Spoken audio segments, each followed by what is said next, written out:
Senhor presidente, senhores vereadores, senhora vereadora, presentes na casa, aqueles que acompanham os trabalhos pelos veículos de comunicação de massa, gostaria de solicitar à TV Câmara a exibição de um vídeo, porque esse tema é um tema muito importante e que também foi discutido aqui no último dia 17, quando foi realizada a audiência quadrimestral na casa, referente ao último quadrimestre de 2013.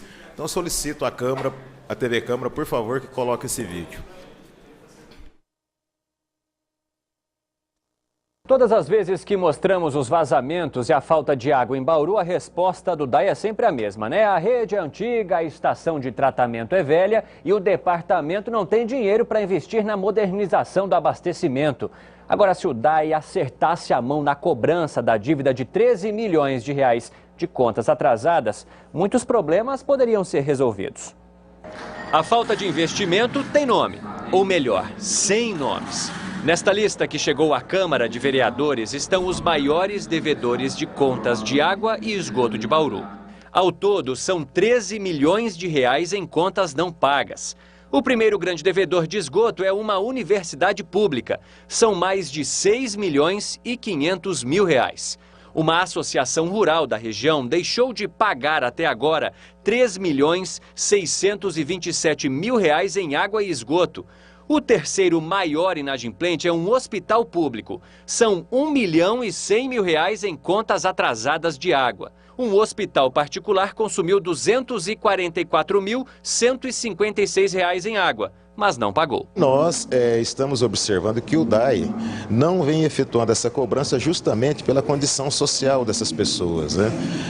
Na sessão passada da Câmara, eu enviei um requerimento ao DAI solicitando que o DAI adote providências em relação a isso. Segundo o DAI, 500 ações já foram movidas na Justiça para cobrar empresas e moradores que não pagam as contas há mais de 10 anos. O problema é que a maioria das empresas questiona as cobranças e o DAI ainda não tem uma planilha com valores exatos para chegar a um acordo que solucione o rombo nas contas. Neste impasse, a principal estação de tratamento de água de Bauru é sustentada pela precariedade de investimentos. Além disso, um valor tão alto quanto 13 milhões de reais poderia ser investido na construção de novos poços, reservatórios e no conserto de adutoras. Por que se deixou chegar a esse tamanho de dívida, a esse tanto de dinheiro, essa dívida tão grande? Eu não sei dizer o porquê, né? Eu estou aqui há 1 ano e 2 meses, certo? E o meu comprometimento é tomar medidas, inclusive judiciais, para resolver esse problema. Um dos problemas que a gente pode citar, entre vários, um dos problemas sérios é que a maneira da contabilização e dos cálculos feitos aqui era muito antiquado, né? No caso da Prefeitura, os cálculos antiquados e a lentidão das ações judiciais não vão mais fazer parte das cobranças. Pela primeira vez na história de Bauru, a administração municipal resolveu protestar as dívidas de impostos que chegam a 220 milhões de reais, sem as contas de água. A Prefeitura necessita desse recurso, né, para obras e investimentos da cidade, e o modo até então que era feito assim, era na questão de ajuizar essas dívidas, esse retorno muitas vezes é longo, né, e com pouco sucesso. E o protesto já feito em algumas cidades tem se mostrado com mais resultado. São dívidas que revoltam os trabalhadores que mantêm os pagamentos em dia. Dona Maria Aparecida mora na Pousada da Esperança, um dos bairros mais atingidos pela falta d'água. Mesmo em épocas de secura, ela não deixa de acertar a conta. Nós luta, viu? Luta muito para pagar isso daqui.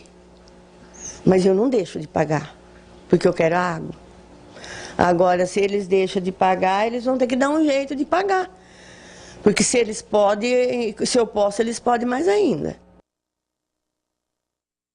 Olha, esse último depoimento é um depoimento que sintetiza toda essa situação. Os trabalhadores, os que menos podem, cumprem rigorosamente as suas obrigações. Agora, aqueles que mais podem, que mais recursos financeiros têm, se utilizam de todos os instrumentos para não quitar as suas dívidas. São 200 milhões em dívidas atrasadas de IPTU, 13 milhões em dívidas de água e esgoto. E nós estivemos aqui numa audiência no dia 17.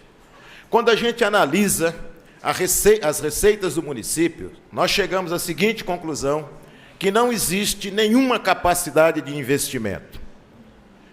Se não existe nenhuma capacidade de investimento, aqueles que mais cobram, que mais atacam a administração, deveriam dar o exemplo. Porque se um trabalhador da Pousada, da Industrial, da Vila Dutra, da Nova Esperança, do Meridota, do Gasparini, da Bela Vista, da Vila Falcão, da Independência, deixar de pagar a sua água, ele não vai ser tratado com tanta parcimônia pela direção do DAI, que estende prazo, alonga prazo, faz requerimento, vai lá e corta a água. Na audiência, o DAI informou que está fazendo um levantamento sobre toda essa situação. Eu vou aguardar esse levantamento que eu solicitei pelo artigo 18. Porque, na verdade, o que nós temos aqui é uma vergonhosa renúncia de receita. A renúncia de receita enseja o administrador público a crime de improbidade administrativa. E eu lamento que um presidente de uma autarquia diga que não sabe os critérios que são utilizados para se calcular valores e montantes de dívidas, vereador Sakai.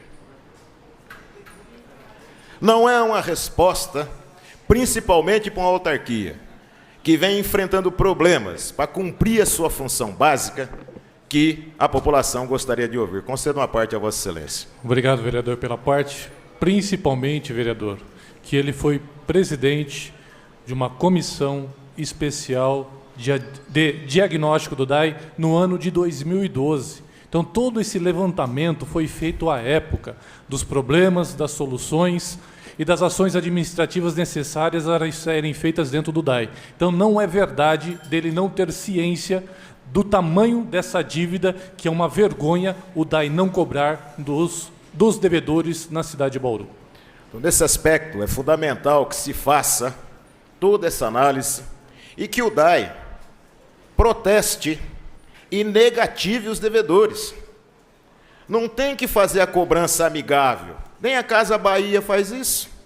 Você não paga, ele protesta, vai para o SPC. Isso é uma relação de consumo.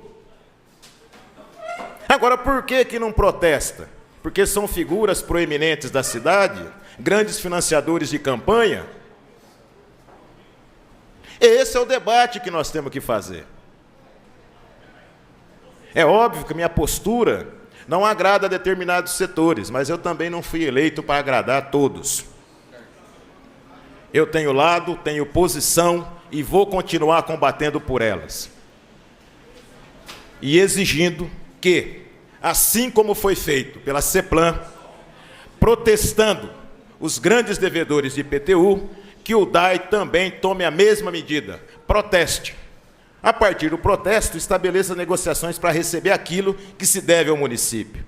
232 milhões de reais é um valor extremamente alto que poderia estar sendo aplicado para sanar todas as necessidades mais elementares que a população de Bauru tem.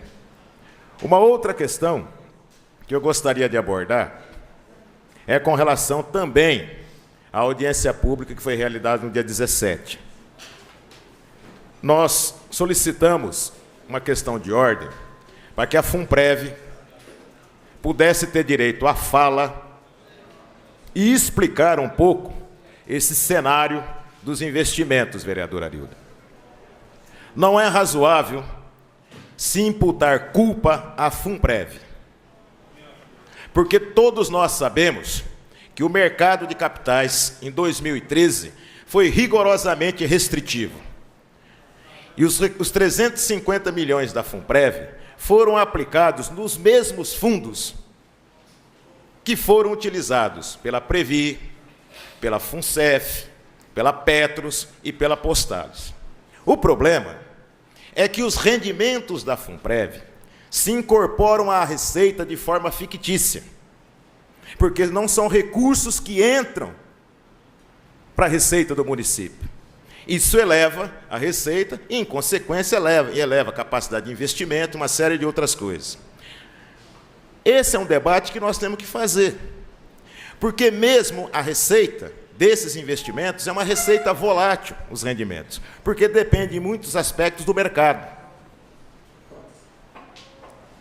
E um outro fator, porque o tempo é o senhor da verdade.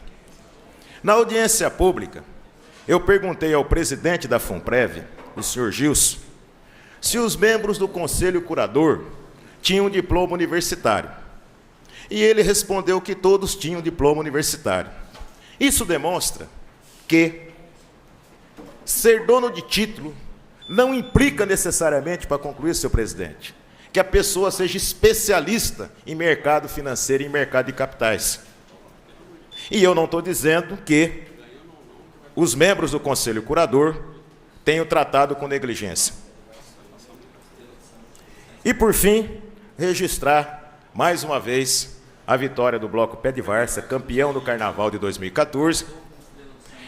E o Estrela do Samba de Tibiriçá ficou em segundo lugar, os dois empatados. A decisão foi pelo critério de desempate. Então, parabéns à cidade de Falcão e a toda a família de Tibiriçá. Muito obrigado pela tolerância, senhor presidente.